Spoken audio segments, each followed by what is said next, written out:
Okay, here's your quick China review guide. We talked about the media. Again, it's censored. They have a state-run media, the CCTV. Their newspapers, a lot of the independent ones, still receive a lot of their articles from the censored state media. Again, there's some corruption there. There's a little investigative journalism, but mostly it's run by the state. China lacks transparency. They don't produce a budget. They don't tell you about meetings and what's going on in their government. So that's how it would lack transparency. The Lucu system is something that is going to be reformed very soon. It's where you grow up, where you're born, is where you get your housing, your schooling, your healthcare. Migrant workers lose these things when they leave to get other jobs, which are mostly in the city. The main leadership of the Chinese Communist Party is your general secretary, and there's a standing committee, the Politburo, and your central committee. Elections in China, there's a lot of local elections with Communist Party members running against each other. Once you climb the ladder, though, there's less competitive elections, and then the top officials are appointed. The Gunshi system is like your nomenclatura system. It's based on relationships in China. There's different factions within the Communist Party that compete against each other. The Princeling faction is one of those factions that are members of families from the revolutionary ties to Mao during the 1949 revolution. The Communist Party and its role in Russia and China, again, Russia had a communist rule in the USSR and no longer does. There is a small communist party. Today, China still has their communist party, and the Communist Party runs the government.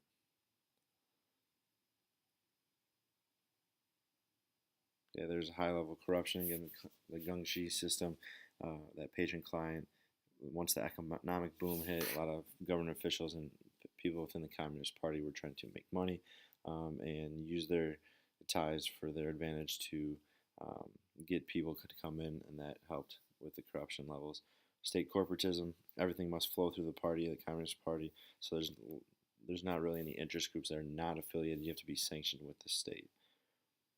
In the government structure, the president is appointed. There's no term limit. There is a tradition of preparing replacements of some within the Communist Party, getting them ready to then be the next president. The general secretary of the Communist Party always becomes the president. There are three branches: executive, legislative, and judicial. And again, all of them are controlled by the Communist Party. The rule of law in China under Mao, and today, again, under Mao, whatever Mao said was the rules. Today, the rule of law is on the books. It's not always widely honored. So it's there, it looks good, makes the government look legitimate, but not always regularly practiced. Feng Shui is the economic liberalization. Again, that's not political. Liberalization, for this sense, is less government control. Judicial branch, there is no judicial review in China. It does not always follow the rule of law. It's controlled by the Communist Party. When you look at the phrase one country, two systems, Hong Kong is part of China, but they have their own system of government, and China right now leaves them alone.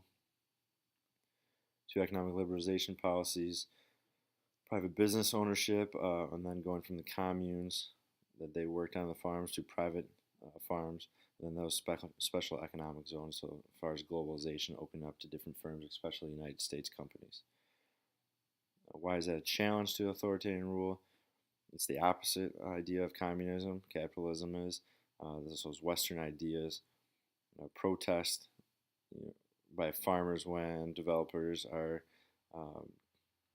crooked. Economic liberalization could lead to political liberalization. So if you have these freedoms economically, people might want those freedoms in their political system as well. Communist parties maintain control by having firewalls, no rule of law, really not following all the rules and regulations that are written down. They limit any outside organizations from participating because you have to be sanctioned. Mao in China today, again, there's guaranteed employment back then, healthcare, and a job from birth to death. Nowadays, it's more competitive. Sources of legitimacy: there's Maoism, Confucianism, China's Communist Party. We talked about the mandate in heaven, that rotation there, and then the Constitution was created. However, they don't follow it as often.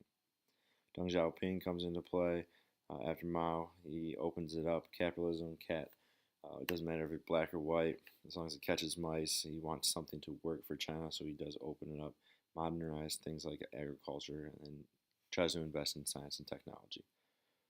The patient-client system we talked about, Gongxi, informal networks, competing factions, urban versus rural. You have a lot of disparity between the different incomes. Again, there's a huge gap. That's why the migrant workers are going from the urban area or the rural areas to the urban areas. Most of the population is on the East Coast. Talked about judicial review, some of the sources of corruption, bribing cops, illegal profiteering, tax evasion. Another key term here, coinciding of power is in the hands of one group. So coinciding cleavage is where the power is in the hands of one group, and they're competing against others. A couple of review questions. Why should the UK adopt the euro? It would join that single market. The euro would stabilize and be less vulnerable, but it also is not a good idea because they lose their sovereignty. They'd have to work with weaker countries, and it could hurt their country if other countries are failing. Positives and negatives to China privatizing industry. Positives, provides more incentives, creates competition. Negatives, likelihood of increased inequality, just like any capitalist system. Who controls the most power in the Communist Party is the General Secretary. Illiberal democracy lacks transparency. There are elections, but they're not fair. They don't allow them to have civil liberties. Civil society in Russia has been repressed under Putin. Never really was there. It started to blossom, but then Putin has repressed it.